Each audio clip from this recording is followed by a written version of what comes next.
हाय दोस्तों, एक बार फिर से आप सभी लोगों का वाईआरएस क्लास में बहुत बहुत स्वागत है। दोस्तों, हम पढ़ रहे हैं कक्षा 10 विषय इतिहास। इतिहास में जो आपका भूगोल है, भूगोल में जो आपका पहला पाठ है संसाधन एवं विकास, इसमें जितने भी बहुविकल्पी और उत्तरी के महत्वपूर्ण प्रश्न हैं, मैं आज इस वीडियो में आप लोगों को अच्छे तरीके से बताने वाला हूँ। दोस्तों, प्रश्न नंबर 1 आपके सामने कह रहा है, विकास के आधार पर संसाधनों का प्रकार नहीं है। यानी विकास के आधार पर संसाधनों का प्रकार नहीं है। ऑप्शन पहला है संभावी, दूसरा है विकसित, तीसरा है संचित कोष, चौथा आपका है व्यक्तिगत। तो दोस्तों, आपको याद रखना है विकास के आधार पर संसाधनों का प्रकार नहीं होता है, जो कि इन चारों ऑप्शन में ऑप्शन नंबर आपका चौथा व्यक्तिगत नहीं होता है। दोस्तों, प्रश्न नंबर दूसरा आपके सामने कह रहा है, पवन संसाधन का एक प्रकार है। ऑप्शन पहला है मानवीय, दूसरा है नवीकरणीय है, तीसरा है अनवीकरणीय स्रोत है, जबकि चौथा आपका है जैव। तो दोस्तों, आपको याद रखना है पवन क्या है, इन चारों ऑप्शन में नवीकरणीय स्रोत है। यानी जिसका एक बार प्रयोग करने के बाद, यानी ऐसा संसाधन जिसका एक बार प्रयोग करने के बाद दोबारा प्रयोग कर सकते हैं, वो दोस्तों क्या कहलाता है, आपका नवीकरणीय स्रोत कहलाता है। दूसरा क्या होगा, ऐसा संसाधन जिसका एक बार प्रयोग करने के बाद दोबारा प्रयोग ना कर सके और दोबारा प्रयोग करने के लिए करोड़ों वर्ष पूर्व लग जाते हैं, ऐसे संसाधन को दोस्तों अनविकरणीय स्रोत कहा जाता है। दोस्तों, जैसे पेट्रोल हो गया, डीजल हो गया, ये सब जब खत्म हो जाता है तो कई समय लगता है, यानी कई वर्ष लग जाते हैं। तो पेट्रोल का जलना, लकड़ी का जलना, ये सब क्या होगा दोस्तों, अनविकरणीय स्रोत के अंतर्गत आता है। अब दोस्तों, प्रश्न नंबर तीसरा आपके सामने कह रहा है, रियो डी जेनेरो में पृथ्वी शिखर सम्मेलन का आयोजन किस वर्ष हुआ था? रियो डी जेनेरो में कौन सा दोस्तों, रियो डी जेनेरो में पृथ्वी शिखर सम्मेलन का आयोजन किस वर्ष किस साल हुआ था? ऑप्शन पहला है वर्ष 1972 ईस्वी में, दूसरा है वर्ष 1992 ईस्वी में, तीसरा आपका है वर्ष 1979 ईस्वी में, चौथा आपका है वर्ष 1998 ईस्वी में। तो दोस्तों, आपको याद रखना है रियो डी जेनेरो में पृथ्वी शिखर सम्मेलन का जो आयोजन किया गया था वो वर्ष 1992 ईस्वी में किया गया था, जो कि ऑप्शन नंबर आपका दूसरा सही है। प्रश्न नंबर चौथा आपके सामने कह रहा है, एजेंडा 21 अर्थात 21, एजेंडा 21 का संबंध है, यानी किससे है? ऑप्शन पहला है सतत पोषणीय विकास, दूसरा है जलवायु परिवर्तन, तीसरा है वैश्विक तापन नियंत्रण, चौथा आपका है ओजोन परत क्षयीकरण। दोस्तों, आपको याद रखना है एजेंडा 21 का जो संबंध है वो इन चारों ऑप्शन में ऑप्शन नंबर आपका पहला सतत पोषणीय विकास से एजेंडा 21 संबंध है। अब दोस्तों, प्रश्न नंबर 5 आपके सामने कह रहा है, यहां से भारत में लेटराइट मृदा नहीं पाई जाती है। दोस्तों, भारत एक देश है, इस देश में कई राज्य हैं, यानी किन राज्य में मृदा का मतलब मिट्टी, यानी लेटराइट मिट्टी नहीं पाया जाता है? तो ऑप्शन पहला है तमिलनाडु में, दूसरा है केरल में, तीसरा है बिहार में, चौथा दोस्तों आपका है झारखंड में। तो दोस्तों, प्रश्न है भारत के किस राज्य में लेटेराइट मृदा नहीं पाई जाती है, जो कि इन चारों ऑप्शन में ऑप्शन नंबर आपका ग अर्थात बिहार में। यानी दोस्तों, बिहार एक राज्य है जिसमें लेटेराइट मृदा मिट्टी नहीं पाई जाती है, जबकि तमिलनाडु, केरल और झारखंड में लेटराइट मिट्टी पाई जाती है, मृदा पाई जाती है। अब दोस्तों, प्रश्न नंबर 6 आपके सामने कह रहा है, लौह अयस्क किस प्रकार का संसाधन है? ऑप्शन पहला है दोस्तों नवीकरणीय योग्य, दूसरा है जैव, तीसरा है प्रवाह, चौथा दोस्तों आपके सामने है अनवीकरणीय योग्य। तो दोस्तों, आपको याद रखना है लौह अयस्क इन चारों ऑप्शन में नवीकरणीय योग्य अर्थात ऑप्शन नंबर आपका पहला का संसाधन है। प्रश्न नंबर 7 आपके सामने कह रहा है, निम्नलिखित में से किस प्रांत में सीढ़ीदार या सोपानी खेती की जाती है? यानी किस प्रांत में सीढ़ीदार या सोपानी खेती की जाती है? दोस्तों, ऑप्शन पहला आपके सामने है पंजाब, दूसरा हरियाणा, तीसरा उत्तर प्रदेश, चौथा है उत्तराखंड। तो दोस्तों उत्तराखंड प्रांत में सीढ़ीदार खेती की जाती है, जो कि ऑप्शन नंबर आपका चौथा सही। उत्तराखंड अर्थात उत्तराखंड में प्रांत की सीढ़ीदार खेतियां होती है या की जाती है, जो कि ऑप्शन नंबर आपका चौथा सही है। अब दोस्तों प्रश्न नंबर 8वां आपके सामने कह रहा है, पंजाब में भूमि निम्नीकरण का मुख्य कारण क्या है? ऑप्शन पहला है गहन खेती का, दूसरा है वनोन्मूलन, तीसरा आपका है अधिक सिंचाई, चौथा दोस्तों है अति पशुचारण। दोस्तों आपको याद रखना है, पंजाब में भूमि निम्नीकरण का मुख्य कारण क्या था, जो कि ऑप्शन नंबर आपका ग अर्थात अधिक सिंचाई, यानी अधिक सिंचाई पंजाब में भूमि निम्नीकरण का मुख्य कारण था, जो कि ऑप्शन नंबर आपका तीसरा सही है। आइए चलते हैं दोस्तों आपको लेकर अतिलघु उत्तरीय प्रश्न में, जो कि एग्जाम में 2 नंबर के लिए आपसे पूछता है, और इसके माध्यम से जो बहुविकल्पी का प्रश्न होता है वो 1 नंबर के लिए आपसे पूछता है। तो चलते हैं प्रश्न नंबर 1 आपके सामने कह रहा अतिलघु उत्तरीय का। प्रश्न नंबर 1 महत्वपूर्ण प्रश्न है। इसमें कह रहा है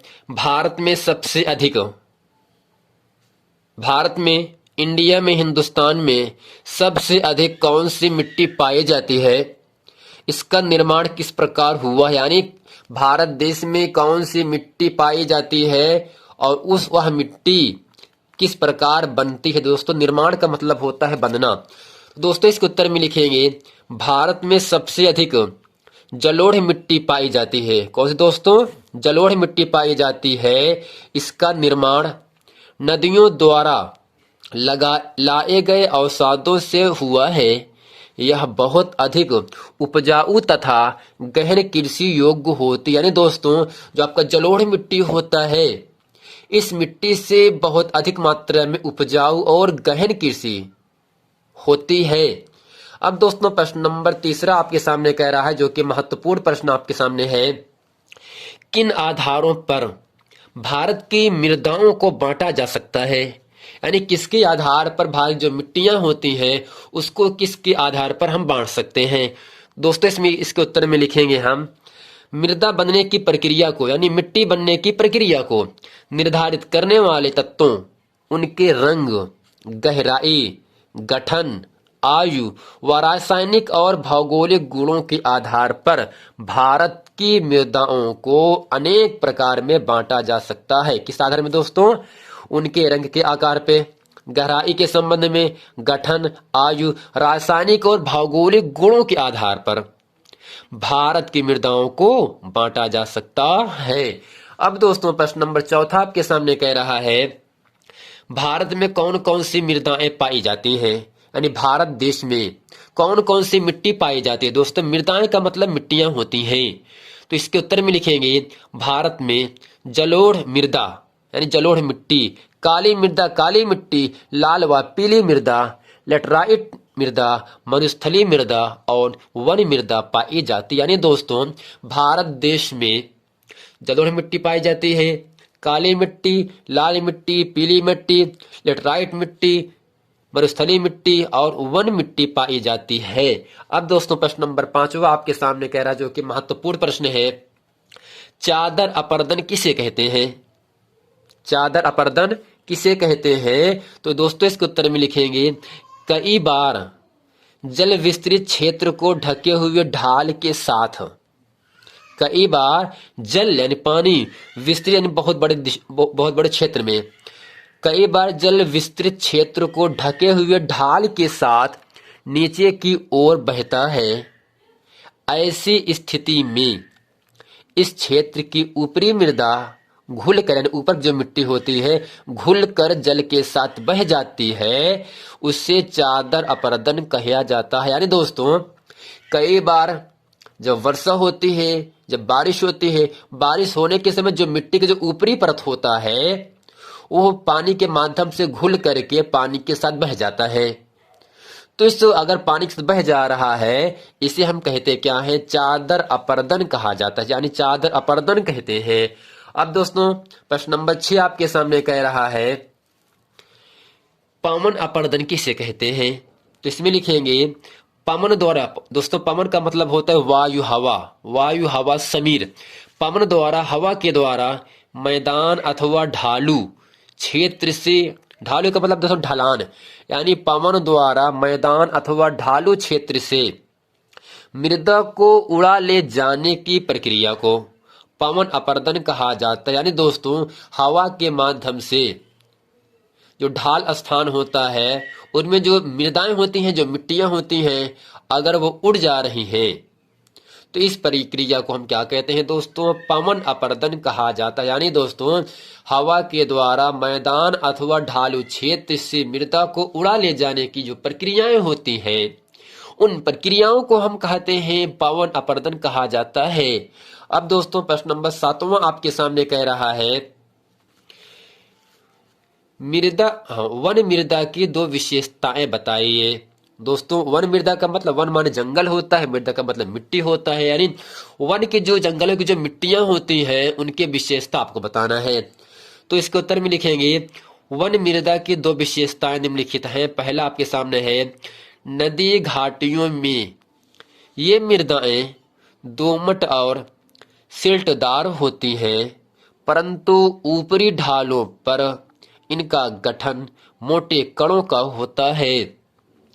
जबकि दोस्तों दूसरा में लिखेंगे हम हिमालय के क्षेत्र, हिमालय के हिम क्षेत्रों में, दोस्तों हिम का मतलब बर्फ, जो हिमालय है तो ये दो शब्दों से मिलकर बना है हिम धन आलय। तो दोस्तों हिम का मतलब होता है बर्फ, आलय का मतलब है बर्फ के घर को हम क्या कहते हैं दोस्तों, हिमालय कहते हैं। यानी हिमालय के हिम के क्षेत्रों में ये अधिक सिलिक तथा ह्यूमस रहित होती हैं। दोस्तों प्रश्न नंबर 8वां आपके सामने कह रहा है यहाँ से मरुस्थलीय मृदा की विशेषता बताइए। इसमें लिखेंगे मरुस्थलीय मृदा की विशेषताएं निम्नलिखित है। नंबर 1 लिखेंगे इसमें मरुस्थलीय मृदाओं का रंग लाल और भूरा होता है। अब इसके नंबर दूसरा आपके सामने कह रहा है ये मृदाएं आमतौर पर रेतीली और लवड़ी होती हैं। तीसरा है मृदाओं में ह्यूमस और नमी की मात्रा कम होती है। अब दोस्तों प्रश्न नंबर 10वां आपके सामने कह रहा है जो कि बहुत ही महत्वपूर्ण प्रश्न है। इसमें कह रहा है जैव और अजैव संसाधन क्या होते हैं, कुछ उदाहरण दीजिए, यानी उदाहरण के माध्यम से हमें समझाना है। दोस्तों इसमें लिखेंगे काले पे सेटिंग करके जैव संसाधन, इसमें लिखेंगे वे संसाधन जिनकी प्राप्ति जीव मंडल से होती है और जिनमें जीवन व्याप्त होता है, जैव संसाधन कहलाते हैं। जैसे मनुष्य, वनस्पति जगत, प्राणी जगत, पशुधन तथा मत्स्य यानी मछली जीवन आदि। यानी दोस्तों वे संसाधन जिनकी प्राप्ति जीवमंडल से होती है और जिनमें जीवन पाया जाता है, ऐसे संसाधन को हम जैव संसाधन कहते हैं। जैसे मनुष्य है, वनस्पति जगत है, प्राणी जगत है, पशुधन है तथा मत्स्य जीवन अर्थात मछली पालन आदि है। अब दोस्तों इसके बाद हेडिंग करके लिखेंगे अजैव संसाधन। इसमें लिखेंगे वे सारे संसाधन या ऐसे संसाधन जो निर्जीव वस्तुओं से बने हैं, यानी वे संसाधन जो निर्जीव वस्तुओं से बने हैं अजैव संसाधन कहलाते हैं। जैसे दोस्तों क्या होगा चट्टाने, ये क्या है, निर्जीव है क्योंकि इनके अंदर जान नहीं पाया जाता है। धातुएं हैं, यानी चट्टान और धातुएं अजैव संसाधन के अंतर्गत आती हैं। दोस्तों उम्मीद करते हैं इस वीडियो में भूगोल का जो आपका पहला पार्ट है संसाधन और विकास, इसमें जितने भी बहुविकल्पी अर्थात 1 नंबर की और अतिलघुत्तर जो 2 नंबर के महत्वपूर्ण प्रश्न हैं मैं इस वीडियो में अच्छे तरीके से आप लोगों को समझा दिया है। मिलते हैं दोस्तों नेक्स्ट वीडियो में, तब तक के लिए थैंक यू।